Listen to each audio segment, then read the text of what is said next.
Hello everyone, मैं विनया आप सभी का मेरे चैनल में स्वागत करती हूँ। कल गुड़ी पड़वा यानी कि भारतीय नया साल है, तो ऐसे ही कई त्योहारों में महाराष्ट्र में पूरन पोली की जाती है।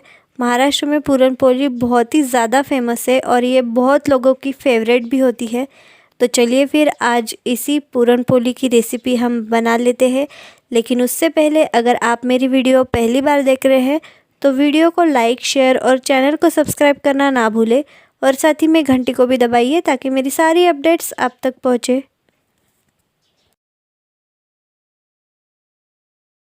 तो पूरन पोली बनाने के लिए हमने यहाँ पे 4 कटोरी दाल ली है, जिसे हमने अच्छी तरह से धो लिया है। अब मेजरमेंट के लिए हमने यहाँ पे इस कटोरी का इस्तेमाल किया है। आप अपने घर में से कोई भी रेगुलर कटोरी का इस्तेमाल मेजरमेंट के लिए कर सकते हैं, और अगर आपके पास मेजरिंग कप है तो बहुत ही अच्छी बात है।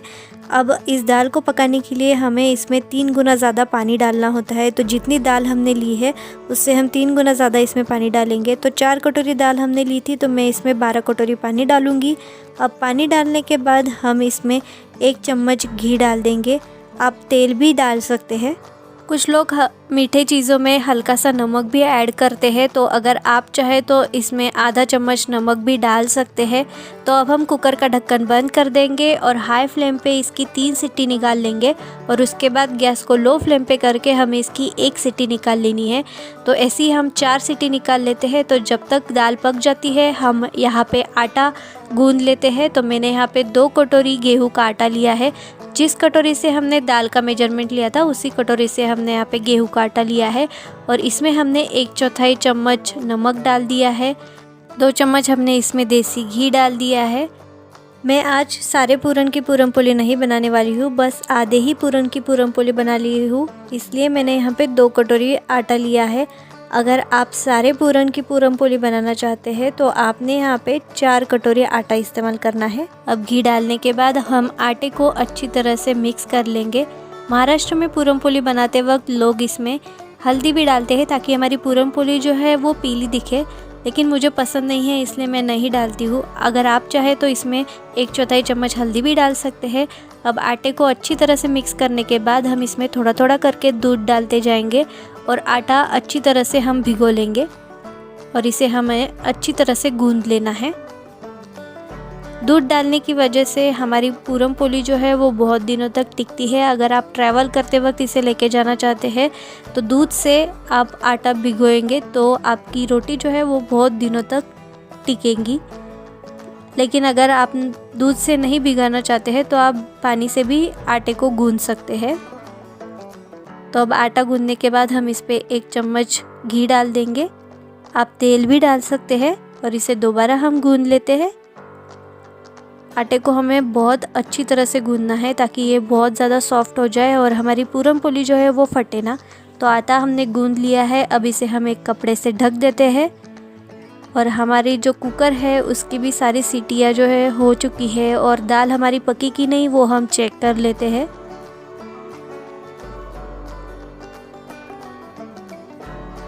ये देखिए हमारी दाल जो है वो बिल्कुल सॉफ्ट हो चुकी है। अगर नहीं पकी होंगी तो आप कुकर का ढक्कन लगा के दोबारा इसे गैस पे चढ़ा के हाई फ्लेम पे 1-2 सीटी और निकाल लीजिएगा।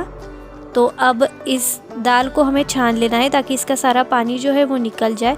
तो मैंने यहाँ पे छलनी ली है, इसी में मैं हमारा जो पूरन है उसे बारीक करने वाली हूँ। तो सारी दाल हमने इसमें निकाल ली है और इसका पानी हमने अच्छी तरह से छान लिया है।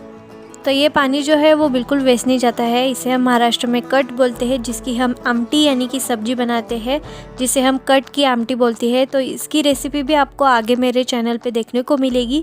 तो ये जो दाल हमने छान के ली थी उसे हम दोबारा कुकर में डाल देते हैं, और कुकर में डालने के बाद हमें इसमें गुड़ डालना है। तो पूरन पोली जो है वो गुड़ की भी बनती है और शक्कर की भी बनती है। तो आज मैं आपको गुड़ की पूरन पोली बना के दिखाऊंगी। तो उसके लिए हमने यहाँ पे 4 कटोरी गुड़ लिया है। अब इस गुड़ को हम दाल में डाल देते हैं। अब गुड़ डालने के बाद हम इसमें डालेंगे 1 चम्मच इलायची पाउडर और आधा चम्मच जायफल की पाउडर, और इन सारी चीज़ों को हम मिला लेते हैं। और मिलाने के बाद हम इन सारी चीज़ों को पका लेते हैं। तो उसके लिए हम इस कुकर को गैस पे रख देंगे और गैस को हमें लो फ्लेम पे ही रखना है ताकि कुछ भी जले ना। तो गैस को लो फ्लेम पे ही रख के हम इन सारी चीज़ों को पका लेते हैं ताकि गुड़ हमारा मेल्ट हो जाए और इसका स्वाद जो है वो दाल में भी उतर जाए। तो आप देख सकते हैं कि गुड़ जो है वो लगभग मेल्ट हो चुका है। गैस को हमें लो फ्लेम पे ही रखना था। थोड़ा सा रह गया है तो मैं और थोड़ी देर इसे पकाऊंगी। बीच बीच में हमने इसमें चम्मच चलाते जाना है ताकि कुछ भी जले ना और दाल या फिर गुड़ जो है वो कुकर को नीचे ना लग जाए। तो गुड़ बिल्कुल अच्छी तरह से मेल्ट हो चुका है और दाल भी हमारी गुड़ में अच्छे से पक चुकी है। तो अब हमने गैस बंद कर दिया है और कुकर को गैस से नीचे उतार लिया है। तो जब ये मिक्सचर गर्म है तभी हमें इसे मैश कर लेना है। तो मैंने यहाँ पे एक पतीला लिया है और इसके ऊपर हमने छलनी रखी है। जिस छलनी में हमने दाल छान ली थी वही छलनी हमने यहाँ पे ली है और इस छलनी में हम दाल डाल देंगे, ये देखिए। और इसे हमें चम्मच से अच्छी तरह से मैश कर लेना है। आप चाहे तो ग्लास के मदद से भी इसे मैश कर सकते हैं। तो ये छलनी मैंने यहाँ पे जो इस्तेमाल की है वो स्पेशली पूरन मैश करने के लिए ही होती है। तो आप इसकी जगह आटा छानने की छलनी का भी इस्तेमाल कर सकते हैं या फिर पूरन यंत्र भी मिलता है बाज़ार में, अगर आप वो ला सकते हैं तो वो भी ला सकते हैं। तो हम दाल को अच्छी तरह से मैश कर लेते हैं, ये देखिए बिल्कुल इस तरह से। तो थोड़ी सी दाल हमने मैश कर ली है तो मैं आपको दिखा देती हूँ कि किस तरह से मैश हो चुकी है। ये देखिए, छलनी में मैश करने की वजह से हमारी दाल में जो है कुछ भी दाने नहीं बचते हैं। लेकिन अगर आप इस पूरन को मिक्सी में पीस लेंगे तो उसकी वजह से इसमें दाल जो है वो कुछ बच जाएगी। तो सारी दाल हमने इस तरह से मैश कर ली है। आप देख सकते हैं हमारा पूरन जो है वो बिल्कुल सॉफ्ट बन चुका है और इसमें कुछ भी दाल वगैरह नहीं है, बिल्कुल पेस्ट बन चुकी है इसकी। तो हमारा पूरन भी रेडी है, आटा भी रेडी है। तो चलिए अब हम रोटी बनाना शुरू करते हैं। तो जो आटा हमने गूंद के रखा था उसके ऊपर का हम ढक्कन हटा देते हैं और इसे हम दोबारा अच्छे से गूंद लेंगे और थोड़ा सा हम इसे कूट भी लेते हैं ताकि हमारा आटा और ज़्यादा सॉफ्ट बने। आटा हमारा जितना ज़्यादा सॉफ्ट बनेगा उतनी ज़्यादा रोटी हमारी मुलायम बनेगी और वो बेलते वक्त या फिर सेकते वक्त बिल्कुल भी टूटेगी नहीं। तो अब इसे हम कूट लेते हैं। तो कूटने के लिए मैंने आटे को पाटे पे रखा है और इसे हम ओखल से इस तरह से कूट लेंगे। थोड़ा सा घी डालते जाएंगे और इसे कूटते जाएंगे। आप किसी भी हेवी चीज़ से इसे कूट सकते हैं और अगर आपके पास कुछ चीज़ नहीं है कूटने के लिए तो आप सिंपली इसे इस तरह से हाथ से गूंद सकते हैं। इससे भी आपकी रोटी अच्छी बनेगी। तो आटे को हमने गूंद लिया है। अब हम इसे इक्वल पार्ट्स में डिवाइड कर लेंगे और इसकी छोटी छोटी लोई बना लेते हैं। तो हमने यहाँ पे पूरन भी रखा है और आटा भी रखा है। अब इसकी हम छोटी छोटी लोई बना लेते हैं।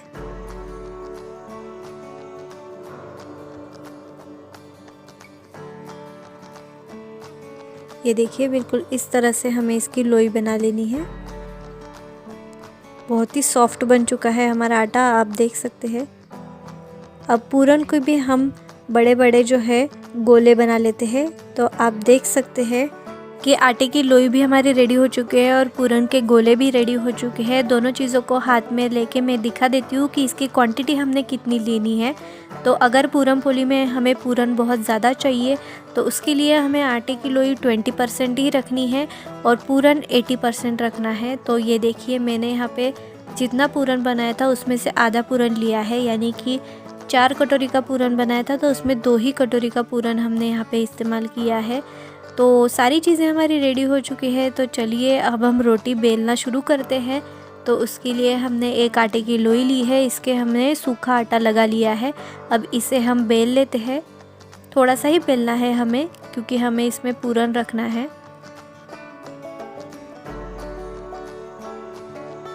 तो लोई को हमने बेल लिया है। अब इसमें हमने पूरन रख दिया है। अब इस पूरन के गोले को हम लोई से अच्छी तरह से कवर कर लेते हैं। ये देखिए बिल्कुल इस तरह से हल्के से हमें इसे कवर करना है, बहुत ज़्यादा स्ट्रेच नहीं करना है वरना रोटी फट भी सकती है। अब ऊपर जो एक्स्ट्रा वाला आटा है वो हमने निकाल दिया है अब ये जो हमारा गोला बन चुका है, इसे हम हाथ से इस तरह से हल्का सा प्लेन कर लेंगे, वरना अगर हम डायरेक्टली इसे बेलेंगे तो रोटी फट भी सकती है। तो पाटे पे हमने थोड़ा सा सूखा आटा डाल दिया है, उसके ऊपर हमने हमारा पूरन पोली की लोई रख के उसके ऊपर भी थोड़ा सा सूखा आटा डाल के हमें हल्के हाथ से बिल्कुल इसे बेल लेना है। बहुत ही हल्के हाथ से हमें इसे बेलना है। अगर हम ज़रा सा भी ज़्यादा प्रेशर डालेंगे तो रोटी हमारी फट सकती है। तो बिल्कुल हल्के हाथ से इजीली इसे बेलिएगा, और ये इजीली बेली भी जाती है क्योंकि हमारा आटा बहुत ही ज़्यादा सॉफ्ट था, और पूरन तो सॉफ्ट होता ही है। तो बस इस तरह से हम इस रोटी को बेल लेते हैं बिल्कुल हल्के हाथ से।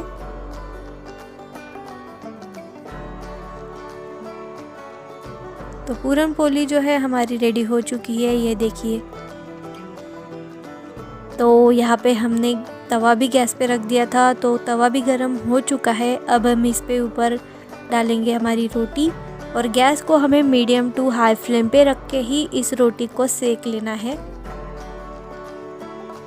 अगर लो फ्लेम पे हम रोटी को सेकेंगे तो रोटी जो है वो थोड़ी सी कड़क भी हो सकती है, सॉफ्टनेस इसका चला जा सकता है। तो एक साइड सेकने के बाद हमने रोटी को पलट के इसके ऊपर घी लगा लिया था। तो अब दूसरी साइड से भी हम रोटी को घी लगा लेते हैं। ये देखिए, रोटी फूलना शुरू हो चुकी है, आप देख सकते हैं। तो दोनों साइड से हमने रोटी को अच्छी तरह से घी लगा लिया है, आप चाहे तो तेल भी लगा सकते हैं। और रोटी हमारी बिल्कुल अच्छे से फूल चुकी है। अब ऐसे ही हम दूसरी भी रोटी सेक लेते हैं। एक साइड को अच्छे से सेकने के बाद हम इसे पलट देते हैं। इसके ऊपर हम घी लगा लेंगे। बहुत सारे लोग तेल भी लगाते हैं, लेकिन मुझे घी ही पसंद है। मीठी चीज़ों में घी ही अच्छा लगता है। तो अब घी लगाने के बाद हम इसे दोबारा पलट देंगे।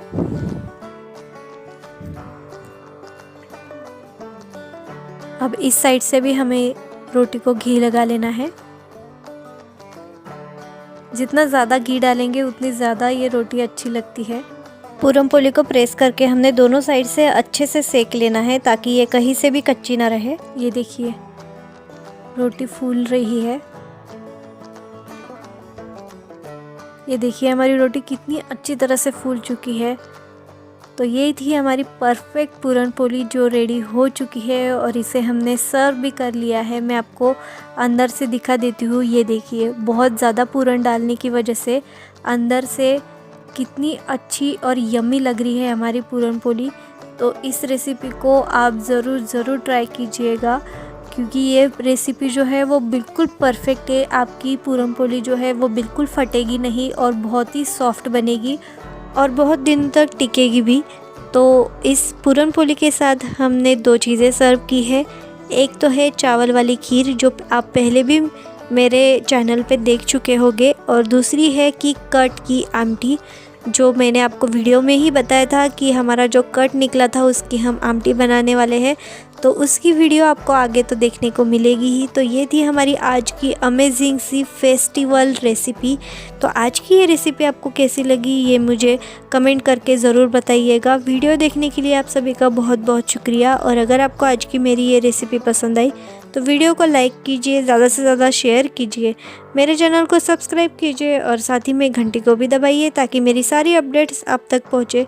तो मिलते हैं हमारी अगली वीडियो में। तब तक के लिए खाते रहिए, खिलाते रहिए और देखते रहिए विनया काकड़ेस कुकिंग।